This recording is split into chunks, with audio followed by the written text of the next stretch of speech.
오늘은 미국 국방부 경제자문위원이자 경제학자로 일하고 있으며 금의귀환이라는 베스트셀러 작가인 제임스 리카즈의 이야기를 전해드리려고 합니다. 그는 현재 우리가 대공황의 시작점에 있고 그것을 아직 사람들이 인지하지 못하고 있다는 것을 강조하였는데요. 1929년부터 1932년 대공황 당시 주식시장은 마이너스 89%까지 하락했었고 2000년부터 2001년 닷컴버블 붕괴 당시 때는 나스닥 지수가 무려 마이너스 80%까지 하락했던 적이 있었는데요. 이번에 하락도 이 정도 수준일 것이라고 제임스 리카즈는 이야기합니다. 그러면 그는 왜 그렇게 생각을 하고 있는지 그의 생각을 한번 들어봅시다.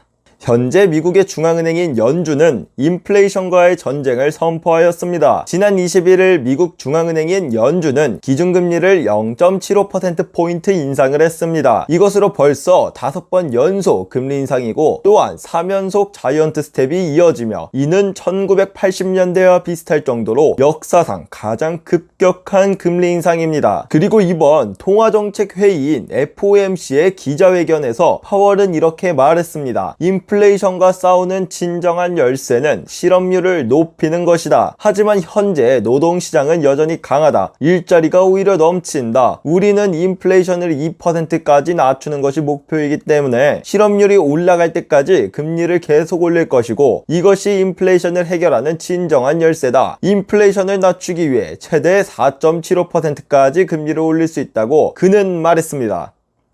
여기서 잠깐 추가적으로 말씀을 드리면요. 한국 시간으로 지난 22일 미국의 통화정책회의인 FOMC가 있었는데요. 여기서 미국의 기준금리를 0.75%포인트 인상을 했었습니다. 그리고 더 중요한 것이 앞으로 금리를 어디까지 올릴 것인지 위원들의 생각이 담긴 점도표가 공개되었는데요. 올해 말까지 4.4%, 내년 말까지 4.6%로 올릴 것이라 생각하는 것을 알 수 있었습니다. 만약 정말 이대로 진행이 된다면 현재 기준금리가 3.25%이기 때문에 적어도 올해 1%에서 1.25%포인트 기준금리가 더 올라간다는 뜻이고 그 말은 즉 앞으로 남은 2번의 회의에서 빅스텝을 2번 하던가 혹은 자이언트 스텝과 빅스텝을 한 번씩 하게 된다는 것이죠. 그리고 이제 실업률도 한번 살펴보면 현재 실업률이 역사상 최저치에 가까울 정도로 매우 낮은 수준이라는 것을 알 수가 있습니다. 그런데 현재를 확대해서 보면요. 가장 최근에 실업률이 올라가기 시작했다는 것을 알 수가 있는데요. 슬슬 노동시장에 균열이 생기는 게 아닌가 하는 생각도 듭니다. 그리고 이전에 위기가 왔던 모든 순간을 살펴보면 실업률이 최저치를 찍고 올라가기 시작하면서 위기가 터졌다는 것을 알 수 있는데요. 지금의 이 실업률 상승이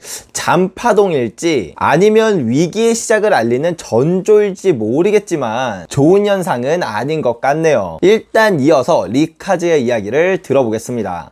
2018년 12월 24일 연준은 금리를 인상하였고 대차대조표를 축소했습니다. 하지만 그로부터 2개월 반 만에 주식시장은 20%가 하락했었고 이로 인해 연준은 인플레이션에 대한 문제가 없으니 바로 완화적인 정책을 전환할 수 있었습니다. 하지만 지금은 그렇지 않죠. 경제적, 재정적 고통을 초래하더라도 인플레이션을 통제하는 데 진지하다는 점을 분명히 하고 있습니다. 그러나 연준은 오늘날 인플레이션의 본질을 잘못 진단했다는 것이 저의 생각입니다. 경제의 수요를 줄임으로써 인플레이션을 억제하고 노력하고 있는데 그것은 수요 견인 인플레이션일 때 효과가 있는 것이고 현재는 우크라이나 전쟁과 글로벌 공급망 붕괴로 인한 비용 인상 인플레이션입니다.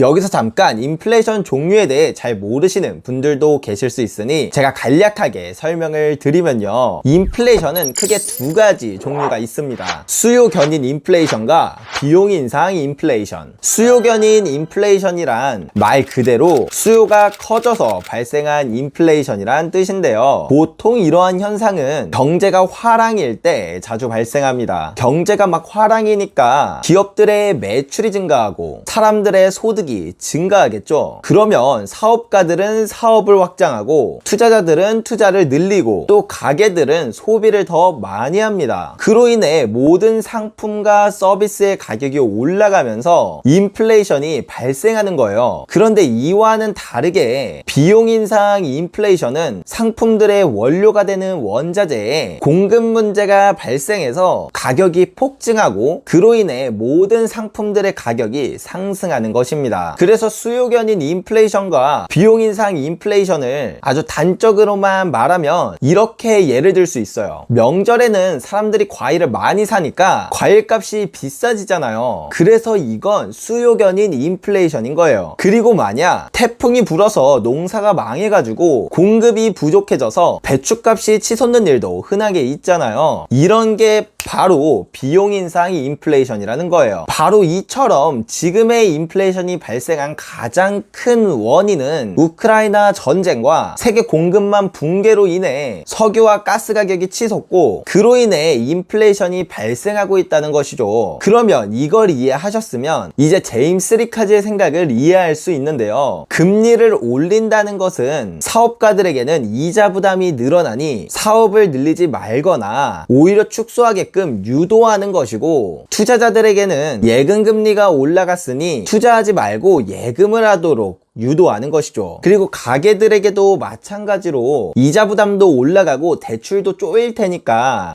이제 빚 갚으라고 하는 것인데, 가게가 빚을 갚는다는 것은 내 원래 월급에서 상당 부분이 이제는 계속 빚 갚는 데 쓰이니까 소비할 여력이 점점 부족해지겠죠. 즉 한마디로 금리를 올리는 것은 경제 주체들의 수요를 감소시키면서 수요로 인한 인플레이션을 잡는 수단입니다. 근데 현재는 공급 문제로 인한 비용 인상 인플레이션인데 잘못 처방하고 있다는 것이 제임스 리카즈의 생각입니다. 저도 옛날에 장염에 걸렸던 적이 있었는데요. 초기에는 열이 나고 막 무기력해가지고 감기라고 착각하고 감기엔 잘 먹어야지 하면서 그날 치킨을 먹고 감기약까지 먹은 뒤에 응급실에 실려갈 뻔한 적이 있었거든요. 이처럼 열이 난다고 다 감기가 아닌데 감기약을 먹는 것처럼 인플레이션이 발생했다고 해서 무조건 미친듯이 금리만 올리는 것은 오히려 상황을 더 악화시킬 수 있다고 보는 것입니다. 자, 그러면 이제 제임스 리카즈의 마지막 이야기를 마저 들어봅시다.